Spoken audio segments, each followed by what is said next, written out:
Yo, you guys, what's up? Did you all just finish that awesome episode of Raw? Dude, it was totally great. A lot of cool stuff coming out of the show tonight. Owens more confronting with the Bloodline. Bloodline even getting kicked out, but then coming back to confront future challengers in the Judgment Day, which was a great tag team turmoil match. And more Raw Rumble participants. And again, the Hurt Business. It ain't even just being teased anymore. It looks like it's about to freaking come back. Guys, so much cool stuff that went down here on Raw. Don't worry, just because the Monday Night Fun is over on the show, don't mean the good times gotta stop. Because guess what? The newest episode of The Gift of Gabe to cover this week's Raw is about to start right, you guessed it, now.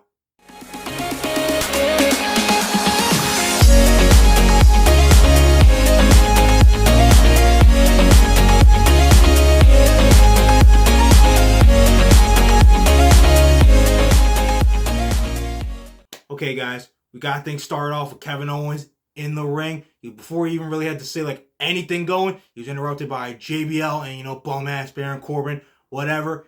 Side note, unfortunately for Corbin, dude has kind of been missing the last couple weeks. This JBL thing really isn't helping him. None of the fault of JBL.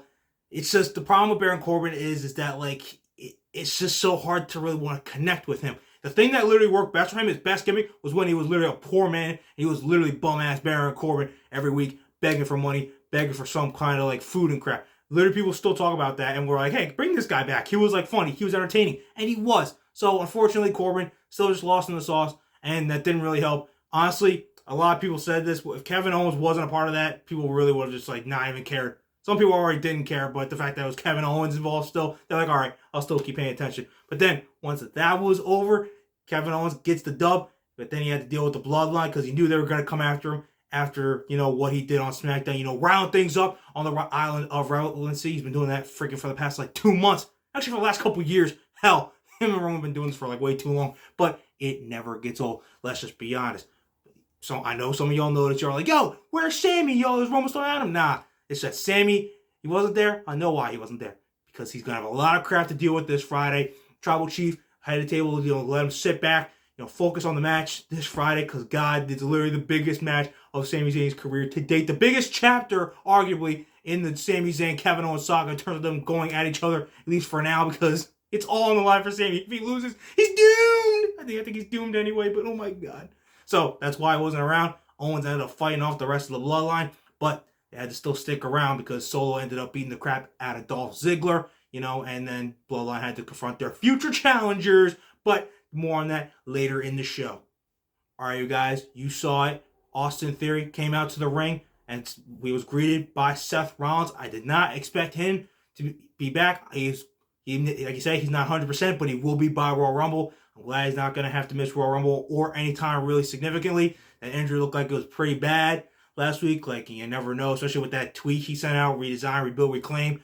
Literally going back to when he tore his ACL and MCL back in late 2015. So, prayers have been answered. Seth Rollins is okay. He's all good. He'll be in the Rumble. Austin Theory will be in the Rumble. This whole segment had a lot going on. You don't believe me? Bobby Lashley came back for the first time in 4 weeks after being, fired. They just labeled it as a suspension. He's back, and he is going to be in the Royal Rumble too. Those are the three. That's the major thing to take out of this, that those three who were really feuding over the U.S. title are now entering this Rumble. I mean, none of them are going to win. We all know who's going to end up winning. If you didn't see his second part of his promo air tonight with Cody Rhodes, probably more of that's going to be there's probably going to be 2 more. And some of you probably are predicting it, and I probably will agree with it. The last one's probably going to say Cody Rhodes will be back this Sunday. It's almost like Triple H-esque of when they would do that back in the day with promo after promo after promo, and you knew he was coming back, and then that last one said, coming back this time, this place, for this reason. So, obviously, Cody's going to win the Rumble, but those three still being in it, it'll be totally awesome. So, totally looking forward to it. What I'm also looking forward to, though, is the Hurt Business is almost back, you guys. MVP and Lashley, they were having that convo. We're almost there, you guys. MVP said it. Some mistakes were made. And even Lashley said, dude, we're still boys, but, now just ain't the time. I think the time will be soon. I'm curious, though. I saw some reports that, Bobby Lashley could go back to being a heel. I kind of would like to see the Hurt Business as, faces, though. Because, people loved it so much and were so sad when it got taken away. I feel like they would be super over as, faces for a while because they are a really good heel group. But, we'll see where it goes. The fact that they're about to be coming back, is great in itself. I can't wait to see like what they do. You already know at some point they're going to end up getting probably all holding gold again in some way, shape, or form because they're just that dope. They're just built that different. And it'll be good for Shelton and Cedric, especially because they've been really lost in the sauce kind of ever since the Hurt Business broke up back into like 2021, which like nobody wanted to happen anyway. But they've never really been able to like get their footing back except for like maybe a couple matches like here and there. But that's the best way to utilize them and give them like more tag title reigns. Cedric will be around for like a little while longer, but this is one of the best things for him. And Shelton's not probably going to be around for much longer. He's still in great shape, but eventually age will catch up to him and he'll decide to retire. So it'll be a great way to just give them like at least one final moment of them having fun together and staying together because we don't need this group being broken up again. So much good stuff that they brought before in the Thunderdome era, and it's stuff they can bring in the future. Hurt Business is just about to be back, guys. I think it's only a matter of weeks. Could we be back before WrestleMania? I would love that, but time will tell. We'll sit back and just enjoy that we're almost getting our Hurt Business back. We're almost back in business, boys. Holy crap. All right, you guys. How about that main event? Tag Team Turmoil was totally dope. Judgment Day started off from the very beginning. They ran through the whole gauntlet and won the whole thing. Finn Balor, got a little hurt with his ribs, courtesy of Otis. Side note, are freaking Alpha Academy faces now? Did you hear the reception they were getting tonight? And Otis even brought back the Caterpillar. Holy crap, that was great. And Gabe was all for it. I would love to see them as faces again. It would be totally great. Give them another way to like give them a run, post Usos, because only limited options to beat them right now. But post Usos, they start trying to face again, then maybe they can become champs again. Oh, they're both total lovable guys and two great athletes, so it'd be great. So it was just a great thing to see the Caterpillar here tonight. But that big slam, it took out Finn Balor. So then our boy Dom came in, got the work done. Whew. Judgment Day were MVPs tonight, especially Priest. Dude competed for almost like 45 minutes in that main event, and he got the dub. He got it done.